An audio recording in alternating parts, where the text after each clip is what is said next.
Omukazi oyo namwagana mu maka ga muganda we gwali ojire kola ki ng'ali omukwano gwange empaya nayita sajja okola njayo okuwaya n'abona omugala ng'ali awo nakuba nti yono akati ye mulamu wange kandi ayo osobola okuyikiriza zeena n'aba musanjiwo yakati bazira tabu kasitaga baawo okuyikirizagaa n'abazaire nze nzira buzibu era bwekyali yesebo kigaaliwo okukusika ku muguwa kigaaliwo okusika muguwa era butivu olinayo gwenina esaawa awo kirungi mashallah olina abakyala babiri omukyala ono omukyala namba ndala oba mukyala mukulu wali ofuna namba ibiri wamukoba otya oba watandikanga wenda kuyita mikwano gye munange ole yafiirirwa ndikujja kuzika tujja kubaawo ngaayojja kusuleera okuyikirizagaa n'omukyala wange kimona bwino omuntu kabiri gweneegombi owundi ayikiriza mube babiri mu maka mu yakukola ki okusooka yali alodde yambuuza ati ongu oyine mu buzibu ki kweyiwe akuba nti gazira buzibu enkuba oyine mwaye nti shabiira yaife y'obusiraamu ejukiza kuba n'abakazi bana ayikiriza mube babiri okusinza obwo ojja okukimukoba nga omaze naye emyaka emeka oli nga amaze naye emyaka 15 kubanga onawunye nakamufuna wakamufuna wajja ng'osika mpolampola ekyavaamu yaikiriza mpolampola yaikiriza era yatolako omufaliso ogundi yakati awo oba ozira kumuta tandikiranga awo namba nani yatolako omufaliso ogundi yesebo yagumpa yakati ayi amasuuka sobola ofuna kwagana naje nagula amasuuka then namufunirawo okuba kuti atwole namba ebiri mukumukoba ng'omaze okumwogereza bwewamukoba oti nina omukyala tiyasikatiramu be lode yali akiriye na wakukyalo kuno kyoko baali bayidigana era nga kugowa bajja kundala baali bajja kubowa ndala bw'omaliriza ensonga edo wemaliriza ensonga edo twajja waka saa tulitambula bulungi nti omaze naye emyaka emeka ono nakamana ye emyaka ono gwa mukaaga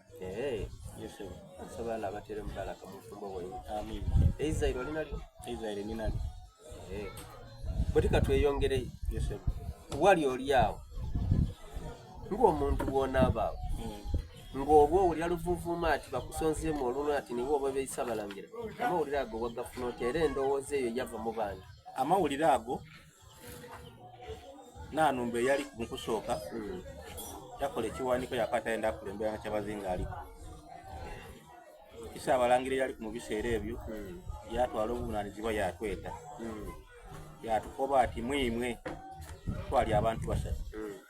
mumpemu omuntu mulala abe naanumba twalina munaife ogwo twatambula naye bamweta Saddamu Olwita ni Muzaaya Hussein nze ninseeka Muzaaya Hussein twakwati katuwe Saddamu Olwita abe naanumba waisaza lino twavaayo ng'amaze otupakasa nti abanga naye gwe musazeewo wazira mutewaana bwe twavaayo kabiri yeekyusa yajja era yeere wanaanumba omukaye yakati ambwere bali kumpa obwanaanumba ayitibwa Enda amawulire ago gatuukira Saabalangire yaliku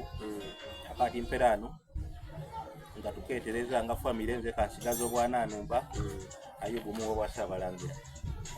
eyali Saabalangire kuti ne yasigaza obwanaanumba yesebo buti ole yali Saabalangire yakati ono omutabani waife katumuwe bwa Saabalangire iwe amawulire ago gagwaganaga amawulire agandagana waka kali kasimu yali baluwa ki yali radio yesebo wali oli awo teze radio ng'owulira nali teze radio amawulire mu kusooka gafuna eriyo omukwano gwange ababonda yankubira esimu yakati betulikulira ku mawulire ebiri bijja bituufu babbe mboniwe saawa eno Saabalangire babonole bunaanumba nakola nti nzira kyendi saawa eno nzira kyendi tizira bukakafuwe nakola ki nakobera enkeera naanumba ali ku saawa eno nkuye Muzamiru yankubira esimu ati niwe Saabalangire babonole bunaanumba yesebo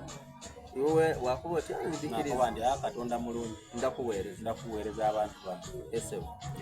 obwayi Saabalangire obwagaina otya nange ekitiibwa kyamaanyi ekyo bwa Saabalangire nkaali kuwagana mu buzibu nti olw'okuba nga baba kyabazinga aliku muwulirira mu mirembe